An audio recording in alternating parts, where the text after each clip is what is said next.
जय हिंद बच्चों, कैसे हैं आप सब। आशा करते हैं बिल्कुल स्वस्थ होंगे।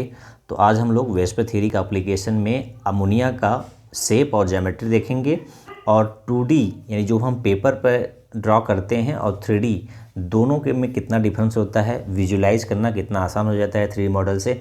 आज इसी को हम एक्सप्लेन करेंगे। तो चलिए देखते हैं अमोनिया को हम पेपर पर कैसे ड्रॉ करते हैं। तो आप बहुत अच्छे से खींचे होंगे और ड्रॉ भी किए होंगे।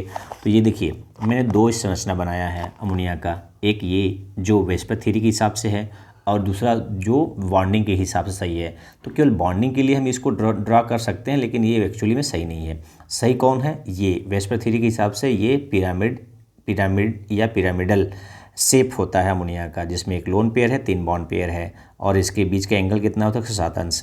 यदि हम इसके 3D मॉडल से इसको एक्सप्लेन करें तो कुछ इस तरह से दिखेगा, ठीक है। जिसमें आप देख पा रहे हैं कि जो ब्लैक बॉल है वो क्या है? नाइट्रोजन है, और जिसको मैं हाथ में पकड़ा हूँ वो लोन पेयर है, और 3 जो वाइट बॉल हैं वो हाइड्रोजन है, और स्टिक से यानी जो बॉल और स्टिक को जोड़ने वाला है वो बॉन्ड समझ लेते हैं। तो ये देखिए, ये एक्चुअली में पिरामिड शेप कैसे है। तो इसको हम यदि नाइट्रोजन के ऊपर नाइट्रोजन रखें तो देखिए ये कुछ आपको इस तरह दिखेगा, ठीक है, इस तरह से, ठीक है। लोन पेयर जो मैं पकड़ा हूँ और 3 हाइड्रोजन इस तरह से, ये पिरामिडल शेप है इसका।